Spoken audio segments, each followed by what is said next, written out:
오늘 우리 김종희 권사님 나오셔서 아무튼 오랜만에 나오셨는데 아주 반갑습니다. 자, 하나님께서 주신 말씀 보도록 하겠습니다. 사도행전 4장 1절부터 보도록 하겠습니다.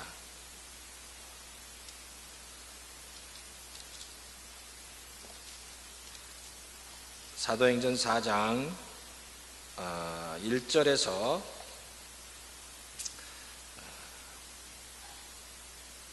13절까지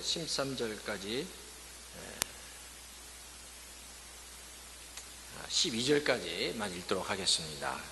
다 읽지 않고요. 4장 1절에서 12절까지만 우리 한 절씩 봉독하겠습니다.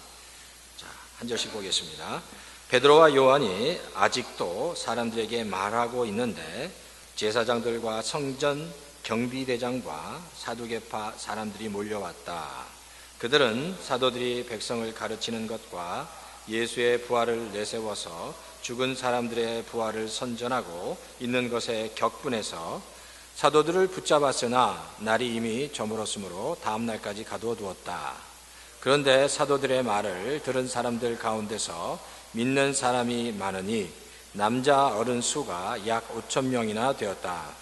이튿날 유대의 지도자들과 장로들과 율법학자들이 예루살렘에 모였는데 대제사장 안나스를 비롯하여 가야바와 요한과 알렉산더와 그 밖에 대제사장의 가문에 속한 사람들이 모두 참석하였다. 그들은 사도들을 가운데에 세워놓고서 물었다. 그대들은 대체 무슨 권세와 누구의 이름으로 이런 일을 하였소? 그때 베드로가 성령이 충만하여 그들에게 말하였다. 백성의 지도자들과 장로 여러분, 우리가 오늘 신문을 받는 것이 병자에게 행한 착한 일과 또 그가 누구의 힘으로 낫게 되었느냐 하는 문제 때문이라면 여러분 모두 이스라엘 백성은 이것을 알아야 합니다. 이 사람이 성한 몸으로 여러분 앞에 서게 된 것은 여러분이 십자가에 못 박아 죽였으나 하나님이 죽은 사람을 가운데서 살리신 나사렛 예수 그리스도의 이름을 힘입어서 된 것입니다. 이 예수는 너희들 집 짓는 사람들에게는 버림받은 돌이지만 집 모퉁이의 머릿돌이 되신 분입니다. 이 예수 밖에는 다른 아무에게도 구원은 없습니다. 사람들에게 주신 이름 가운데 우리가 의지하여 구원을 얻어야 할 이름은 하늘 아래에 이 이름밖에 다른 이름이 없습니다. 아멘. 잠깐 기도하겠습니다. 하나님, 오늘 이 예배 가운데 또 찾아와 주시고 예배 가운데 말씀을 듣고 기도하는 성도들을 만나 주시고 그 음성을 듣게 해 주시옵소서. 우리가 정말 하나님의 말씀을 통해서 날마다 변화되고 깨달아가는 역사가 있도록 주여 도와 주시옵소서. 감사드리고 이 모든 말씀을 예수님의 이름으로 간절히 기도하옵나이다. 아멘. 자, 같이 한번 성경을 붙잡고요. 우리 다 같이 한번 큰 소리로 한번 또 선포하는 시간을 갖겠습니다. 하나님의 말씀, 내가 이 말씀대로 그대로 받겠습니다 라고 그런 마음으로 다 같이 한번 큰 소리로 선포하겠습니다. 시작. 주의 말씀은 내 발의 등불이요 내 길의 빛입니다. 주의 말씀은 내 삶을 변화시킵니다. 나는 축복의 통로입니다. 오늘도 말씀하여 주십시오. 주의 말씀에 마음에 문을 엽니다. 듣고 깨닫고 말씀대로 살겠습니다. 아멘. 아멘. 자,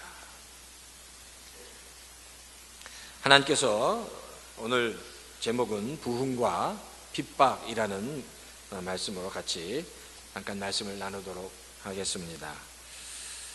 사도행전을 보면요, 사도행전 1장과 2장과 3장에 보면 성령의 놀라운 역사가 일어납니다.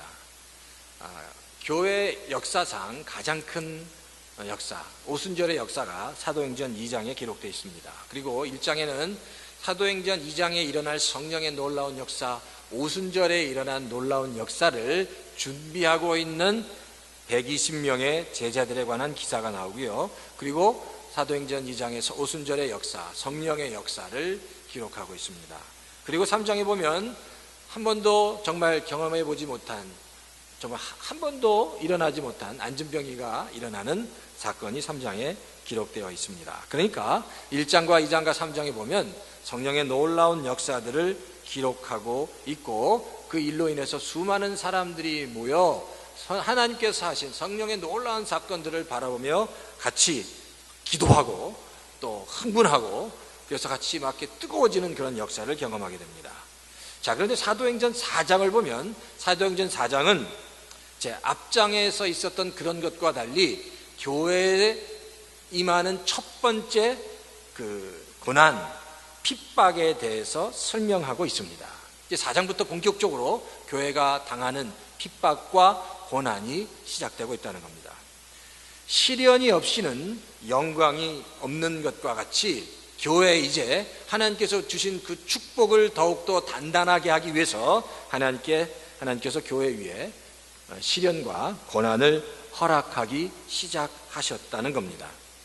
로마서 8장 17절에 보면 성경은 이렇게 기록하고 있는데요. 자녀이면 상속자이기도 합니다. 우리가 그리스도와 함께 영광을 받으려면 그와 함께 고난을 받아야 합니다 라고 얘기합니다. 하나님 모든 자녀는 하나님의 축복의 상속자인데, 그 상속자로 그리스도와 함께 하나님이 허락하실 놀라운 영광을 얻기 위해서 뭐가 있어야 된다고요? 더불어 그 영광을 얻기 위해서는 고난도 함께 동참해야 한다고 성경은 말씀하고 있습니다. 하나님의 자녀가 벌써 상속자로서 그 영광만을 얻을 수 없다는 겁니다. 영광을 얻기 위해서는, 하나님의 놀라운 축복을 경험하기 위해서 뭐가 필요하다고요? 더불어 고난도 더불어 필요하다라고 성경은 말씀하고 있습니다. 많은 사람들이 그래요. 예수님께서 행하셨던 놀라운 기적들, 놀라운 은혜들, 놀라운 역사들을 늘 경험하며 살아가기를 원합니다. 그러나 정말 하나님께서 허락하신, 예수님께서 베푸신 놀라운 은혜와 영광과 능력과 기적을 경험하기 위해서는 뭐가 필요하냐? 하나님께서 주신 고난도 더불어 필요하다는 겁니다. 영광만 취할 수 없다는 겁니다. 영광만 얻을 수 없다는 겁니다. 기적만 얻을 수 없다는 거예요. 하나님의 은혜와 영광을 경험하기 위해서는 고난도 함께 경험해야 된다는 겁니다. 그래서 신자는 핍박이 있어야 성장이 있고요, 고난을 통과해야 성숙을 경험할 수 있게 되는 겁니다. 그러니까 고난과 핍박이 없이는 정말 신자가 얻을 수 있는, 경험할 수 있는 값진 열매를 경험할 수 없습니다. 고난과 핍박이 그렇기 때문에 신자에게는 너무나도 중요하고 필요한 것이다라는 겁니다. 오늘 본문에 보면 그래요. 세 부류의 사람들이 나옵니다. 대제사장과 제사장, 그리고 성전 경비대장, 그리고 세 번째 부류가 사두개인들입니다. 이 대부분의 사람들은 사내들인의 공의회 회원들이라고 해도 됩니다. 대제사장과 제사장, 그리고 성전 경비대장, 그리고 사두개인들이 등장하는데, 대제사장 보면 여기 성경에 그 안나스와 가야바라는 단어가 나옵니다. 인물이 나와요. 안나스와 가야바라는. 혹시 성경을 좀 읽으셨다면 안나스와 가야바라는 대제사장의 이름이 좀 낯익지 않으세요? 이 안나스와 가야바는 어떤 사람이냐, 어떤 인물이냐? 예수님을 십자가에 못 박기 위해서 예수님을 바로 빌라도 그 총독에게 맡긴 대제사장입니다. 그리고 베드로가 바로 이 가야바의 그 집들에서 예수님을 3번이나 부인했습니다. 그러니까 이 가야바는, 안나스와 가야바는 그 당시 최고의 지도자 대제사장이었습니다. 사실 안나스와 가야바는요, 대제사장으로, 이게 좀 세습이 되거든요. 대제사장으로 성전에 있는 지성소에 들어갈 수 있는 유일한 사람이었습니다. 유일한, 그리고 최고의 영적 지도자였습니다. 근데 그 최고의 영적 지도자, 하나님을 정말 사랑해야 할, 그리고 하나님의 말씀대로 살아야 될 최고의 영적 지도자가 지금 뭐예요? 예수님을 비판하고 있는 겁니다. 뿐만 아니라 성전 경비대장입니다. 자, 1절에 보면 성전 경비대장이라고 나오는데, 이 성전을 관리하는 경비대장은 그 위치가 대제사장 다음에 가는 2인자입니다. 그러니까 늘 대제사장을 보필하고요, 그리고 그 옆에서 성전을 관리하는 최고 지도자입니다. 성전에서 일어나는 행정권과 체포권, 이 법권을 가지고 있어서 어떤 문제가 있을 때 그 그 어떤 범인이나 이런 사람을 체포할 수 있는 권한까지 가지고 있는 막강한 힘을 가지고 있는 사람입니다. 뿐만 아니라 사두개인들이라고 나오는데, 이 사두개인들은 로마 정부와 아주 밀접한 관계를 가지고 있었습니다. 그리고 로마 정부가 부여하는 그 권력, 힘을 가지고 그 당시 그 사두개인들은 그 굉장히 많은 물질과 권세를 누렸던 영적인 지도자였습니다. 자, 그런데 바로 이 대제사장과 제사장, 그리고 사두개인들과 성전 경비대장, 이 모든 영적인 지도자, 최고의 영적인 지도자들이 예수님을 몹시 싫어했다는 겁니다. 사실 이들은 영적인 지도자이기 때문에 어떻게 돼요? 정말 하나님을 사랑해야 되고, 하나님의 말씀을 사랑해야 되고, 그들을 통해서 하나님의 영광을 드러내야 하고, 당연히 그러면 예수 그리스도도, 메시아로 이 땅에 오신 예수 그리스도를 사랑해야 할 인물들인데, 이들이 바로 예수님을 싫어하고 있다는 겁니다.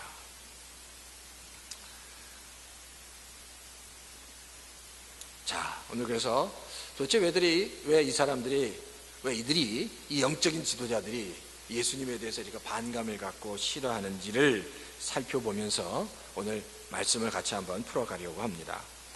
사실 이제 4장부터 시작하는 그 핍박과, 그리고 핍박과 더불어 일하는 부흥의 역사 속에서, 그러면 성도가 어떤 신앙을 갖는 것이 하나님께서 기뻐하시는 신앙인가? 참 신앙이 뭔가? 하나님께서 기뻐하시는 신앙이 뭔가?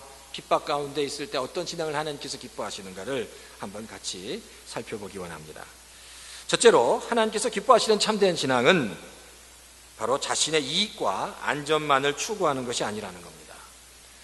자, 대제사장과 그리고 성전 경비대장, 그리고 사두개인들, 이들은요 베드로의 설교를 몹시 싫어했습니다.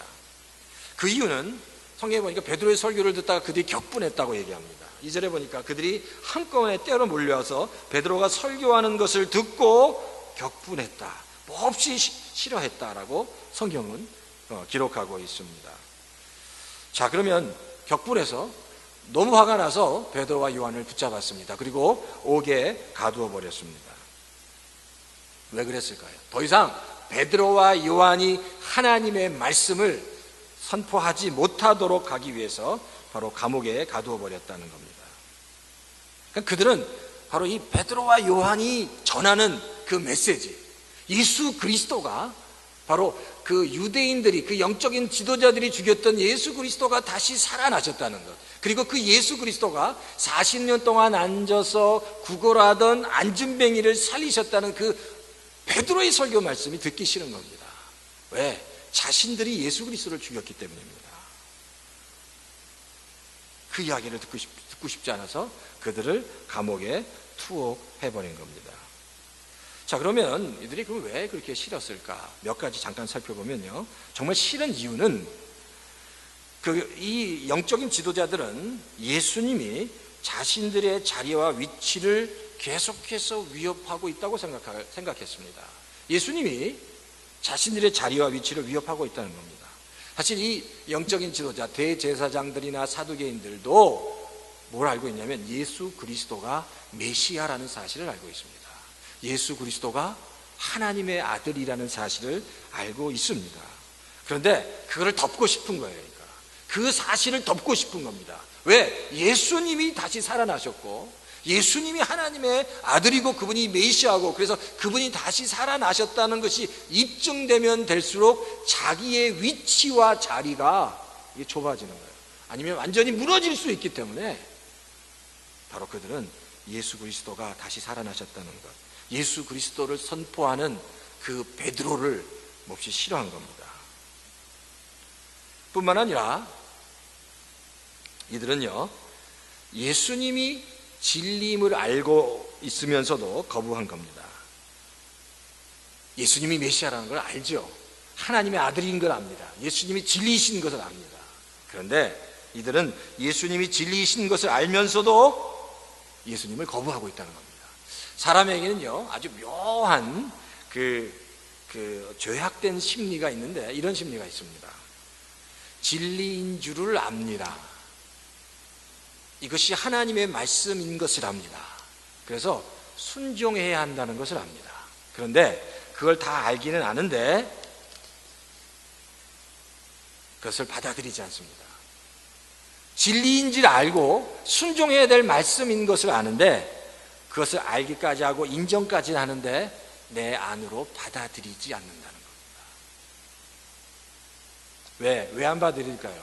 하나님의 진리의 말씀인지 아는데, 그것을 내가 받아들여야 될 생명의 말씀인 줄 아는데 받아들이지 않는 딱 한 가지 이유는 그 진리가 나를 불편하게 만들기 때문입니다.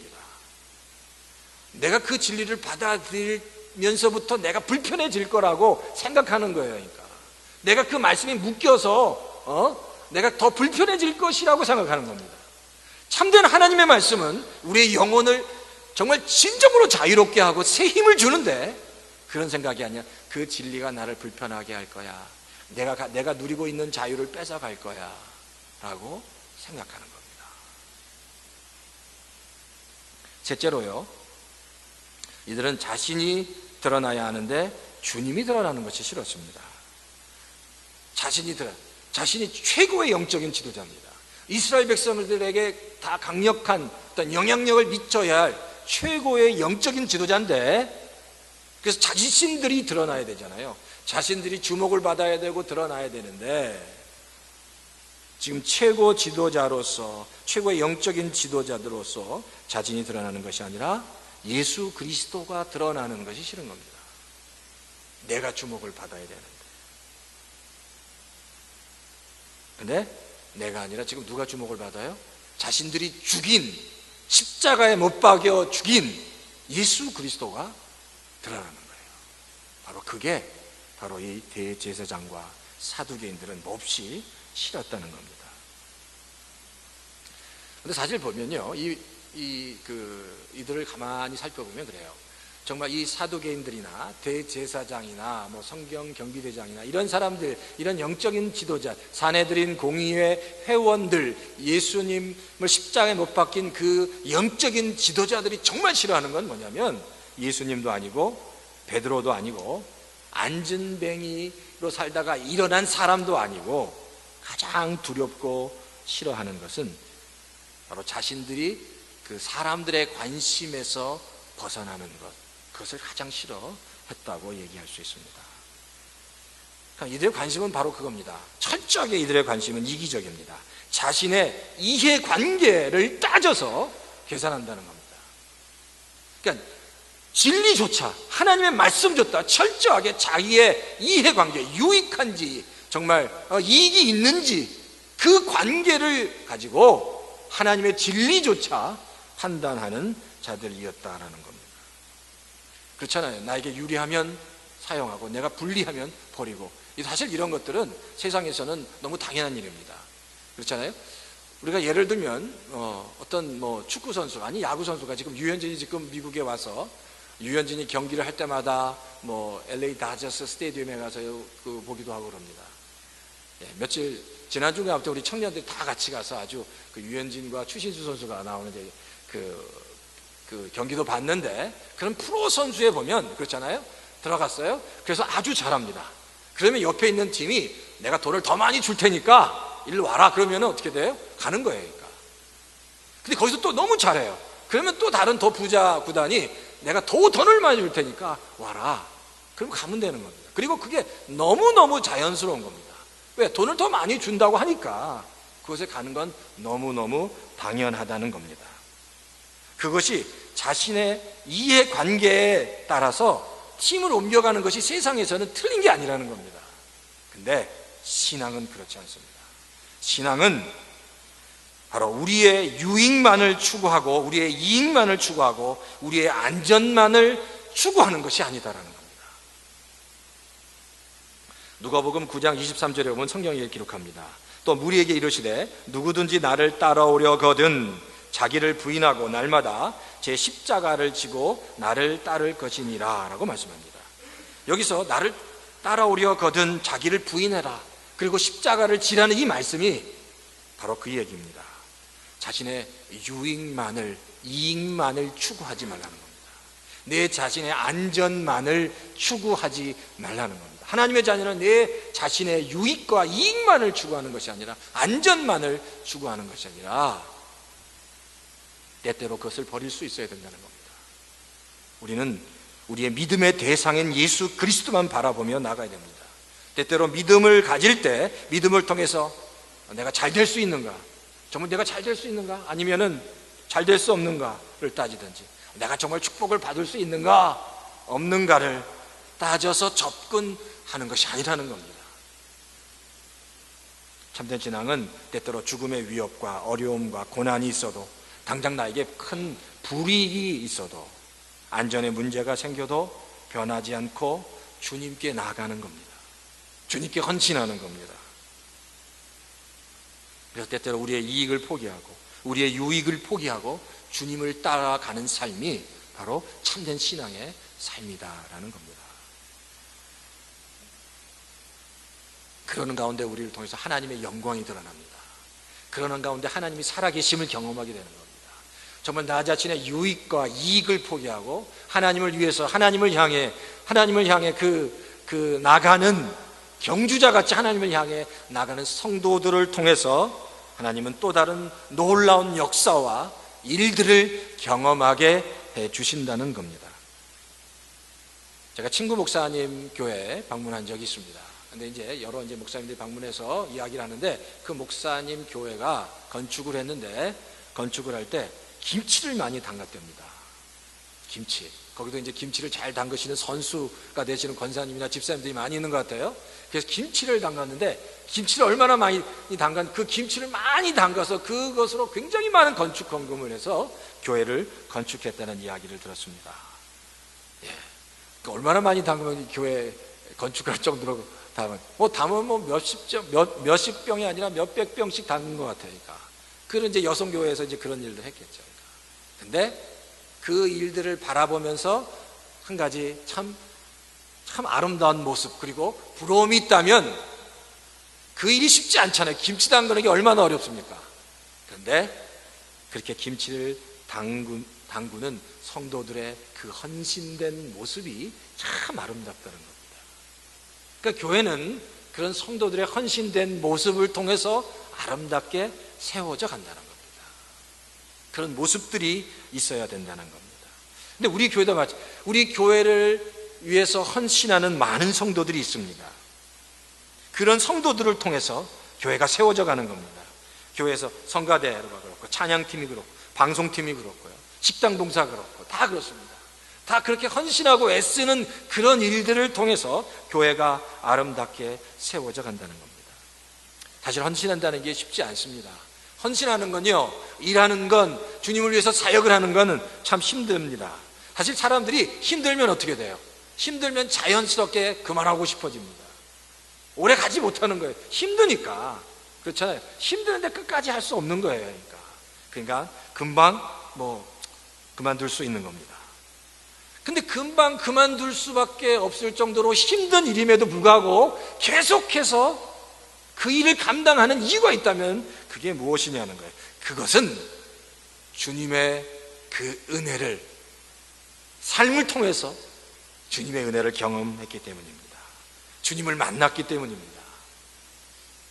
당장의 나의 유익을 위해서, 이익을 위해서가 아니라 정말 주님을 위해서 살기 때문입니다. 주님을 사랑하기 때문이다 라는 사실입니다.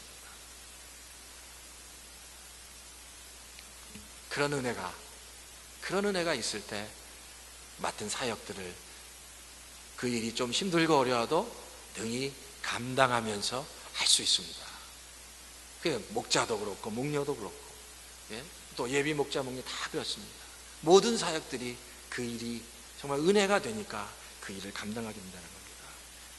이제 곧 목장이 시작됩니다. 이제 8월 이제 말 되면 목장이 시작됩니다. 목장에 있어서 가장 중요한 것은 영적인 다이나믹스가, 영혼구원을 위한 영적인 다이나믹스가 목장에 있어야 된다는 겁니다.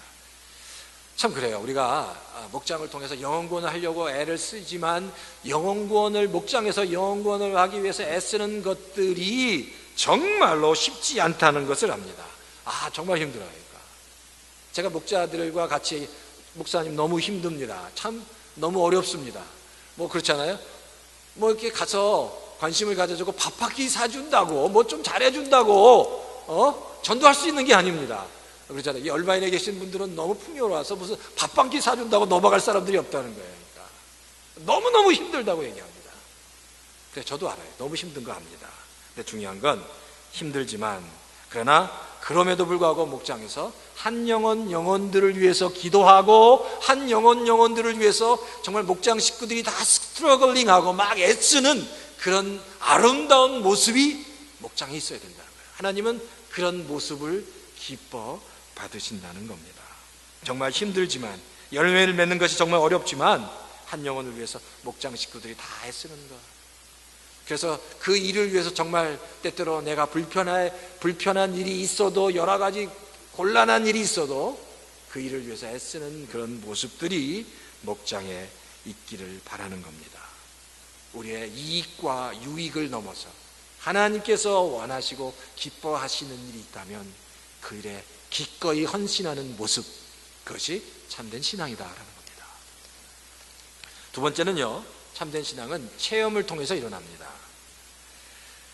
자, 한번 성경을 보시겠어요? 성경 오늘 사도행전 4장 한 8절부터 10절입니다. 한번 4장 8절부터 10절 한번 다 같이 큰 소리로 한번 읽으면 좋겠습니다. 성경 4장 8절부터 10절을 보면 베드로가 예수 그리스도를 어떻게 체험했는지 우리가 좀 그 힌트를 얻을 수 있습니다. 자, 우리 다 같이 큰 소리로 8절부터 10절까지 다 같이 읽겠습니다. 시작. 그들에게 말하였다. 백성의 지도자들과 장로 여러분, 우리가 오늘 신문을 받는 것이 병자에게 행한 착한 일과 또 그가 누구의 힘으로 낫게 되었느냐 하는 문제 때문이라면 여러분 모두와 모든 이스라엘 백성은 이것을 알아야 합니다. 이 사람이 성한 몸으로 여러분 앞에 서게 된 것은 여러분이 십자가에 못 박혀 죽였으나 하나님이 죽은 사람들 가운데서 살리신 나사렛 예수 그리스도의 이름을 힘입어 된 것입니다. 아멘, 아멘. 이 사람이 어떻게 살아났다고요? 당신들이 죽인, 십자가에 못 박혀 죽인 그 예수 그리스도가 바로 이 안진뱅이를 살렸다는 겁니다. 이것을 누가 경험했다는 거예요? 베드로가 경험했다는 겁니다. 이게 바로 그 당시 최고의 영적인 지도자들 앞에서 베드로가 하나도 주눅들지 않고 담대하게 전할 수 있었던 이유가 베드로는 이미 하나님의 그 놀라운 은혜를 경험했기 때문이다라는 겁니다. 사실 한 50일 전만 해도 베드로는 그 가야바의 집들에서 3번이나 아주 비참할 정도로 3번이나 예수 그리스도를 부인했습니다. 예수 그리스도는 전혀 도무지 그 사람을 알지 못하겠다고 부인했던 그 베드로가 이제 예수님을 경험한 거예요. 체험하고. 그리고 다시 떠올려서 베드로가 3년 동안 사역하면서 예수님께서 하신 그 사역들을 떠올리면서 그 경험을 떠올리면서 생각한 겁니다. 그리고 예수님께서 수없이 일으켰던 그 사람을 지금 자기 자신이 일으킨 거예요. 그러니까 이 체험을 통해서 예수님이, 하나님이 나와 함께 하시는구나 라는 것을 깨닫게 됐다는 겁니다. 그러니까 신앙생활에서 정말 중요한 것은 체험하는 겁니다. 하나님을 체험해야 합니다. 아무리 말로 설명해도, 머리로, 생각으로 아무리 이해가 돼도 한 번 하나님을 정통으로 만나고 경험하지 않으면 이게 쉽지 않습니다. 책으로 설명할 수 없습니다. 말로 표현할 수 없습니다. 내가 하나님을 이 가슴으로 경험해야 한다는 거예요. 우리가 왜 선교를 갑니까? 선교를 가는 건요, 우리가 베풀기 위해서도 가기도 하지만 사실 그것만 있는 건 아닙니다. 가게 되면 같이 하나님의 그 은혜를 나누다 보면, 헌신하다 보면, 땀을 흘리다 보면 그게 오히려 땀을 흘리고 헌신하고 수고하는 그 선교하는 우리 유스나 EM이나 성도들에게 더 큰 은혜가 있기 때문입니다. 그것 때문에 선교를 가는 거예요. 또 줄 때 주시는 하나님의 은혜, 그 선교 현장에서 나눠줄 때 그때 하나님께서 부어주시는 은혜가 그 아이들과 또 EM과 KM 참여하는 모든 성도들의 삶을, 생각을 바꾸어 놓을 수 있기 때문이다라는 거예요. 이 경험이 중요합니다. 신앙생활 할 때 이게 너무 중요합니다. 이 경험이, 하나님을 만나는 경험, 하나님을 만나는 경험이 중요합니다.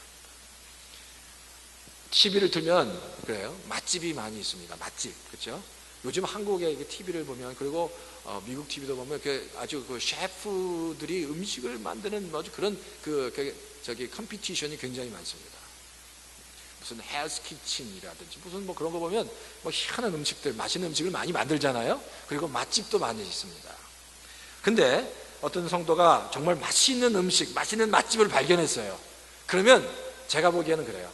절대 가만히 있지 않습니다. 주변에 있는 분들에게 설명을 합니다. 참 그거에 갔더니 값도 그렇게 비싸지 않아 너무너무 맛있다는 거예요. 그러면 소문이 나기 시작합니다. 그러면 그 맛집이 이름이 일어나는 거죠. 이름이 알려지기 시작한다는 겁니다. 그러니까 정말 맛있는 맛집을 찾으면 가만히 있지 않고 자꾸만 얘기하는 것처럼 정말 하나님의 은혜를 정통으로 경험하고 체험하면 가만히 있을 수 없다는 겁니다. 자꾸만 전해야 되는 거죠. 그게 하나님의 은혜를 경험한 사람이라는 겁니다. 제가 예전에 그런 것 같아요. 저도 마침 그랬습니다. 예전에 어떤 우리 집사님이랑 같이 한 번도 가보지 않은 그 일본식 샤브샤브를 먹으러 갔습니다. 근데 그렇게 정말 비싸진 않은데 거기 가서 야, 샤브샤브가 이렇게 맛있구나 라는 것을 깨달았어요. 그러니까 그리고 나서 거기 보니까 뭐가 맛있냐면 그 샤브샤브에 한 번도 제가 우리 와이프가 넣어보지 않은 그 단호박을 넣었는데 그게 너무 맛있더라고요. 다음에 할 때 한번 넣어보십시오. 너무 맛있습니다. 샤브샤브 안에 그 단호박이 들어가면 너무 맛있는 거예요. 그리고 나서 너무 맛있으니까 이제 몇 번 가는 거예요. 그러니까 저도 너무너무 맛있으니까 이 얘기 저 얘기를 하는 것 같이 그런 나눔이 있다는 겁니다. 하나님의 은혜를 경험하는 사람은 나눔이 있습니다. 이 전하지 않고선 배기지 못한다는 겁니다. 자, 그런데 보세요. 오늘 성경에 보면 오늘 4장 11절을 보십시오.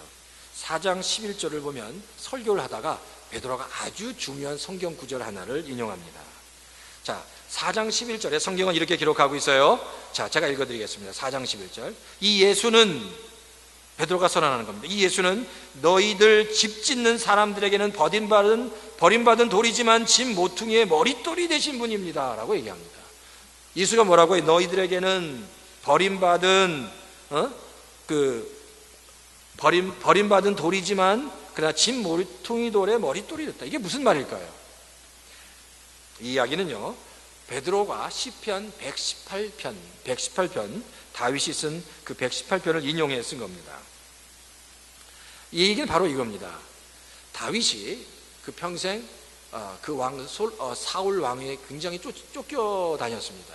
사울 왕이 특수부대 한 3,000명 정도를 풀어서 다윗을 잡아서 죽이려고 정말 가진 애를 썼습니다. 그러니까 보세요. 사울 왕이 늘 그렇게 다윗을 쫓아다니니까 다윗은 정말 늘 기진맥진하고 내가 언제 죽을지 모를 입장이었습니다. 그래서 늘 그 자존감이 낮아질 대로 낮아서 자기 자신 정말 하찮은 존재라고 생각했습니다. 이게 죽을 수밖에 없는 존재, 언제 어디서 개죽음을 당할지 모르는 그런 존재였다고 생각을 한 거예요. 그러니까 나는 이제 언제 어디서 죽을지 모르지만 좀 비참하게 죽을 수밖에 없는 존재밖에 안 되는구나, 그런 존재인가라는 그런 생각을 가졌습니다. 바로 그 얘기가 이게 자기가 건축하는 사람이 건축을 하기 위해서 쓰다가 필요 없는 돌과 같은 존재였다는 겁니다. 건축하는 사람이 건축을 하다가 쓸데없는 돌이에요. 이제 더 이상 필요 없는 돌, 그래서 버려진 돌과 같은 존재였는데 하나님이 그런 쓸데없는 돌을 들어 쓰셔서 이스라엘 왕으로 삼으셔서 집을 짓는데 아주 요긴한 모퉁이 돌로 만드셨다는 겁니다. 그게 예수 그리스도라는 거예요. 예수 그리스도가 유대인들의 영적인 지도자들에게는 정말 건축자가 하다가 쓸모없는 버려진 돌과 같은 존재였지만, 그러나 하나님께서 그를 다시 드셔서 집을 짓는데 아주 요긴한 모퉁이 돌로 삼으셨다는 거예요. 너희가 죽인 예수 그리스도가 하나님께서 다시 귀한 모퉁이 돌로 만드셨다는 얘기입니다. 그 이야기를 베드로가 하는 거예요, 지금. 근데 사실 그렇습니다. 예수님에 관한 이야기뿐만 아닙니다. 우리에게도 마찬가지입니다. 때때로 우리가 우리 자신을 볼 때 건축자가 버린 쓸데없는 돌과 같이 정말 우리의 자존감이 낮아지고 정말 힘들고 어렵고 이런 상황에 들어가면 한없이 절망할 수밖에 없습니다. 그럼 다 낮아지는 거예요. 그런데 그럼에도 불구하고 하나님께서 그런 정말 건축자가 쓰다가 버린 돌과 같은 존재일지라도 하나님께서 붙잡아서 사용하시면 하나님의 나라의 교회 귀한 모퉁이 돌이 될 수 있다는 믿음과 주님을 향한 신뢰가 우리에게 있어야 된다는 겁니다. 하나님은 우리를 그렇게 사용하실 겁니다. 모퉁이 돌로, 하나님의 나라의 귀한 교회를 세우는 모퉁이 돌로 하나님은 나를 사용하실 것이다 라는 믿음과 신뢰를 가지고 끝까지 주님을 바라보시고 나아가시는 우리 얼반 열린교회 모든 성도님 다 되시기를 주의 이름으로 축원합니다. 자, 세 번째는요, 담대함을 가졌다는 겁니다. 자, 12절을, 이 말씀은 우리가 너무나도 잘 아는 말씀인데, 자, 이 12절의 말씀을 제가 그냥 개역 성경으로 좀 읽어드릴게요. 자, 이건 우리가 아주 잘 아는 말씀이기 때문에 좀 편한 개역 성경으로 이렇게 기록하고 있습니다. 베드로가 12절의 말씀을 그 유대인들에게, 대제사장들에게 선포합니다. 다른 이로서는 구원을 받을 수 없나니 천하 사람 중에 구원을 받을 만한 다른 이름을 우리에게 주신 일이 없음이라 하였더라. 다른 이로서는 구원을 받을 수 없나니 천하 사람 중에 구원을 얻을 수 있는 것은 예수 그리스도의 이름밖에 없다는 겁니다. 근데 참 재밌어요. 지금 이 메시지, 이 선언을 누구한테 하고 있는 겁니까?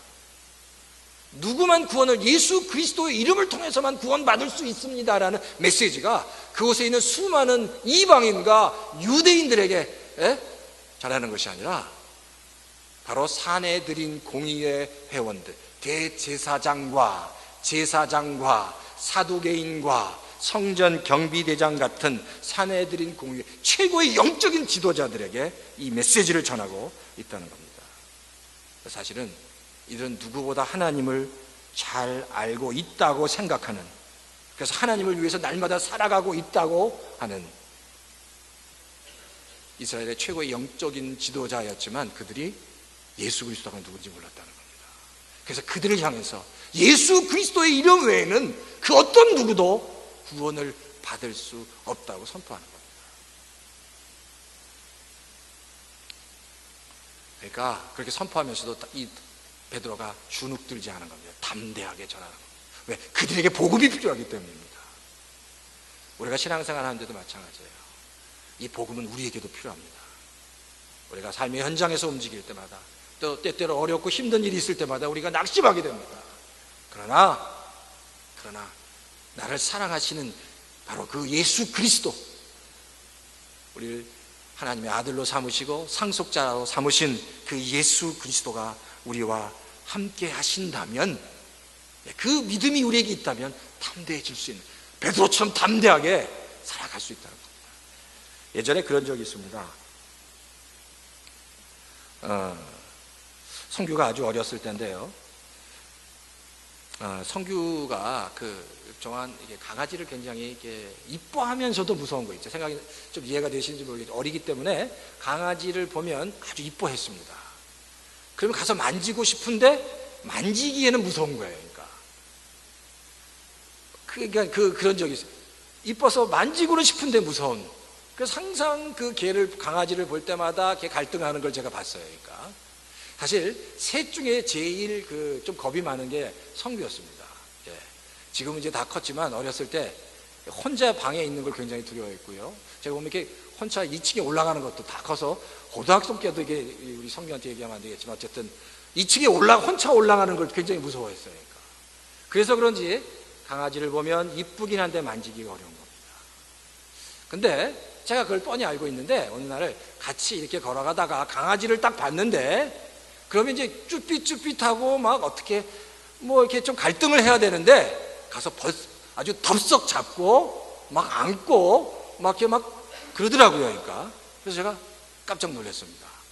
얘가 많이 컸구나. 어떻게 이런 반응이 일어나는지 제가 굉장히 굉장히 의아하면서 좀 질문이 생기는 거죠. 그래서 나중에 물어봤습니다. 성규야, 어떻게 안 무섭니? 라고 제가 질문했어요. 물어봤어요. 그랬더니 성규가 그랬습니다. 아빠가 내 뒤에 있으니까 내가 힘이 나는 것 같아. 그런 이야기를 하는 거예요. 제가 그 얘기를 듣고 굉장히 감동을 먹었습니다. 이게 정말 큰 영적인 진리구나. 아빠가 자기 뒤에 있으니까 두렵지 않았다는 겁니다. 우리가 이 땅을 살아가면서 우리가 때때로 두려워하는 이유는 늘 나와 함께 하시는 예수 그리스도 하나님을 의식하지 못하기 때문입니다. 하나님이 나와 함께 하신다고, 나와 늘 동행하신다는 확신이 있으면 어떤 환경과 처지에 있어도 담대해질 수 있습니다. 마태복음 28장 20절에 보면 성령이, 주님이 이렇게 분명히 말씀하셨습니다. 보아라, 내가 세상 끝날까지 항상 너희와 함께 있을 것이다 라는 겁니다. 세상 끝날까지 내 자녀된 너희와 내가 늘 항상 함께 하겠다라고 말씀하십니다. 바로 이 은혜, 이 하나님과 나와 함께 하신다는 것 깨닫고 삶의 현장에서 담대하게 주님을 위해서 하나님의 영광을 드러내고, 그 하나님의 은혜를 경험한 하나님의 영광을 드러내는, 하나님을 찬양하는 우리 삶 속에서 그런 놀라운 역사가 우리의 삶 가운데 있기를 주의 이름으로 축원합니다. 바라기는 앞으로 멕시코 미션이 있고요, 그리고 이제 목장이 계속 시작됩니다. 이 모든 일들 위해 하나님의 놀라운 은혜가 있도록, 그래서 우리 얼바인 열린교회 성도 여러분을 통해서 정말 아름답고 귀한 열매, 그 애쓰고 수고하는 모습을 보고 하나님이 기뻐하시고 그런 귀한 열매가 많이 맺어지기를 주의 이름으로 축원합니다. 아멘. 자, 잠깐 우리 기도하죠. 다시 한번 하나님 말씀을 붙잡고, 하나님 때때로 핍박과 어려움이 와도 그 안에서 하나님을 증거하며 살아갈 수 있도록 담대함을 허락해 주십시오라고 같이 기도하기 원합니다. 또 멕시코 미션을 위해서도, 멕시코 미션에 참여하는 아이들을 위해서도 같이 기도해 주시기 바랍니다. 하나님은 살아계신 줄 믿습니다. 우리가 담대하게 선포하고 정말 열매가 있도록 주여 도와주시옵소서. 하나님의 은혜가 있게 해주십시오라고 같이 기도하겠습니다. 하나님 아버지 감사합니다. 하나님 아버지 감사합니다. 하나님의 은혜를 경험하기 원합니다. 하나님의 은혜를 경험하기 원합니다. 살아계신 하나님을 경험하기 원합니다. 주여 붙잡아 주시옵소서. 성령 하나님 부어 주시옵소서.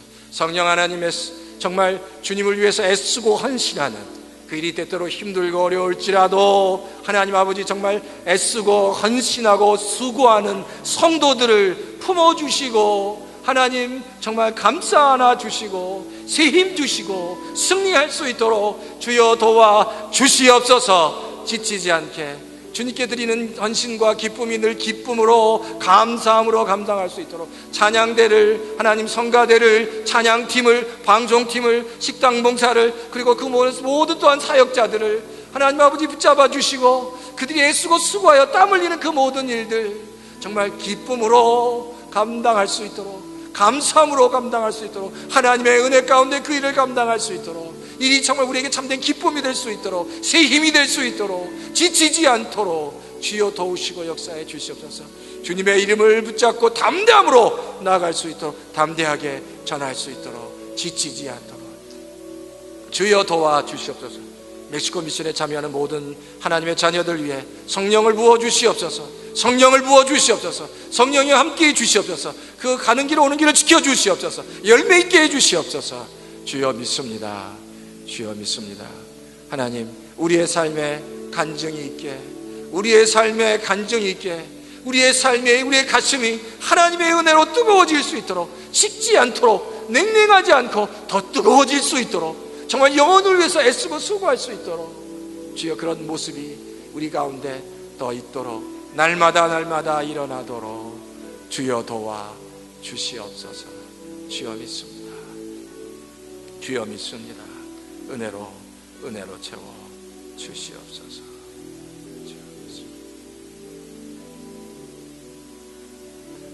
지금은 예수 그리스도의 그 크신 은혜와 하나님 아버지의 독생자까지 사랑하심으로 우리에게 보내주신 그 하나님 아버지의 사랑하심, 역사하심, 성령님의 내주하심, 감동, 함께하심이 이 시간 말씀을 붙잡고 그 말씀대로 정말 주님께 감사하며 기쁨으로 헌신하고 담대함으로 나가기 원하는 모든 성도들 머리머리 위에 이제로부터 영원히 함께 하시기를 축원하옵나이다.